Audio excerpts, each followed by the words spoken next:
ಬರ ಏ ಬೇರೆ ಬಿ ಬರೀ ಬೇರೆ ಏ ಅದೇ ಗಾಡಿನ ಬಂತು.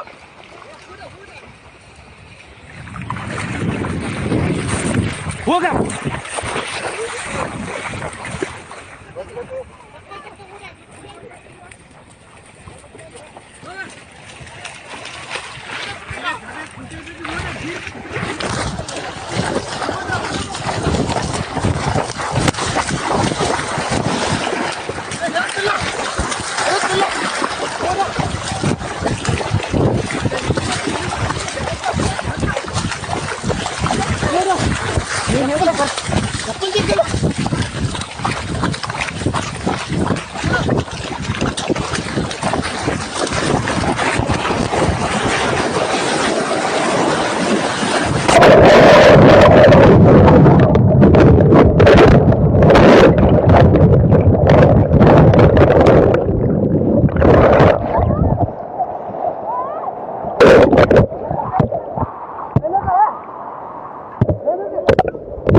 നമസ്കാരം. നിങ്ങളിപ്പോൾ ഈ കണ്ടിട്ടുള്ള വിഷ്വൽസ് ഷിരൂരിൽ ട്രക്ക് ഡ്രൈവർ അർജുൻ മിസ്സിംഗ് ആയ ആ ഏരിയയിൽ ഒരു ടാങ്കർ ലോറി നിർത്തിയിരുന്നു, ഒരു ഗ്യാസ് ടാങ്കർ നിർത്തിയിരുന്നു.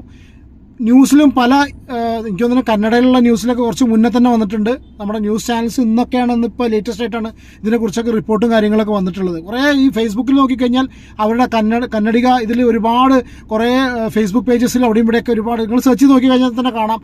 അവിടത്തേന്ന് പറയപ്പെടുന്ന രീതിയിലുള്ള കുറേ ക്ലിപ്സും കാര്യങ്ങളൊക്കെ ഉണ്ട്. അപ്പോൾ അതിൽ നിന്ന് ആരോ ഈ ദി ഹിന്ദുസ്ഥാൻ ഗസറ്റ് എന്ന് പറഞ്ഞിട്ടുള്ള ഒരു പേജിലേക്ക് ഒരു മീഡിയ കമ്പനിയിൽ അതിൽ അപ്ലോഡ് ചെയ്തിട്ടുള്ള ഒരു സംഭവമാണ് കേട്ടോ നിങ്ങളിപ്പോൾ കണ്ടിട്ടുള്ളത്. അതായത് ഈ ലാൻഡ് സ്ലൈഡ് നടന്നിട്ട് ഇപ്പോൾ അർജുന് വേണ്ടി തെരച്ചിൽ ഇപ്പോൾ കുറച്ച് പേര് നിർത്തി വെച്ചിട്ടുണ്ട്.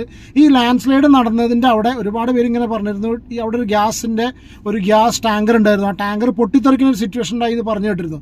അപ്പോൾ പല ആൾക്കാരുടെ കയ്യിലും പല വിഷ്വൽസ് ഉണ്ടെങ്കിലും അല്ലെങ്കിൽ ദൃക്സാക്ഷികൾ പലർക്കും ഉണ്ടെങ്കിലും ആരും ഇതുവരെ അങ്ങനെ ഒരു പുറത്തേക്ക് വന്ന് സംസാരിച്ച് കണ്ടിട്ടില്ല. അപ്പോൾ അവിടെ വളരെ സ്ട്രോങ് ആയിട്ടുള്ള ഒരു സ്ഫോടനം ഉണ്ടായിട്ടുണ്ട്, തലപോയ തെങ്ങുകൾ ഉണ്ടായിട്ടുണ്ട്.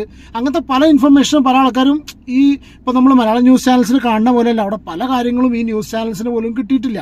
എന്തുകൊണ്ടാണ് അത് കിട്ടാത്തത്? എന്തുകൊണ്ടാണ് ഇവർ കിട്ടിയിട്ട് പുറത്തേക്ക് വിടാത്തതാണോ? ഇതിൻ്റെ പുറകിൽ എന്തെങ്കിലും കാര്യങ്ങളുണ്ടോ? TRP കൂട്ടുന്നുണ്ടോ? കാരണം ആ രീതിയിലാണ് ന്യൂസ് കംപ്ലീറ്റ് വന്നുകൊണ്ടിരിക്കുന്നത്. അപ്പോൾ അതിൻ്റെ പുറകെ എന്തെങ്കിലും സംഭവം ഉണ്ടോയെന്ന് അറിയില്ല. ഏതായാലും ഇപ്പോൾ ഈ വിഷ്വൽസ് കണ്ടത് പ്രകാരം എന്തോ അവിടെ സംഭവം ഒരു ബ്ലാസ്റ്റ് തന്നെ തോന്നുന്നുണ്ട്. ഒരു ബ്ലാസ്റ്റ് നടന്ന പോലെയാണ് അവിടെ മനസ്സിലാവുന്നത്. ആ ഒരു ഗ്യാസ് ടാങ്കർ ബ്ലാസ്റ്റ് ചെയ്യുന്ന ഒരു സിറ്റുവേഷനാണ് അവിടെ കണ്ടിട്ടുള്ളത്. എന്തായാലും കഷ്ടമാണ്. നമ്മൾ ഇത്ര അധികം ആൾക്കാർ പ്രാർത്ഥനയോടുകൂടി ലോകം മുഴുവനും, ലോകത്തുള്ള എല്ലാ മലയാളികളും മറ്റുള്ള ഭാഷക്കാരും ഈ ഒരു ഇൻസിഡൻറ്റ് അറിയുന്നവരെല്ലാവരും അത്രയും പ്രാർത്ഥനയോടുകൂടി കാത്തിരിക്കുകയാണ് അർജുൻ്റെ ഒരു ന്യൂസ് അറിയാൻ വേണ്ടിയിട്ട്. ജീവനോടെ തിരിച്ചു കിട്ടണം എന്നുള്ള രീതിയിൽ തന്നെയാണ് എല്ലാവരും പ്രാർത്ഥിക്കുന്നത്. സീരിയസ് ആയിട്ട് ആ വീട്ടുകാരുടെ നാടിൻ്റെയും എല്ലാം. അപ്പോൾ നമ്മുടെയൊക്കെ ഒരു പരിചയമില്ല എന്നുണ്ടെങ്കിലും നമ്മളൊക്കെ എത്രയോ അടുത്ത ആളായി മാറിക്കഴിഞ്ഞു അർജുൻ. എന്താണെന്നുണ്ടെങ്കിലും ഇങ്ങനൊരു ഇൻസിഡൻറ്റ് ജസ്റ്റ് കണ്ട സമയത്ത്, ഈ ഒരു ന്യൂസ് ക്ലിപ്പ് കണ്ട സമയത്ത്, വീഡിയോ കണ്ട സമയത്ത് ജസ്റ്റ് നിങ്ങളോടൊന്ന് ഷെയർ ചെയ്യണം തോന്നി.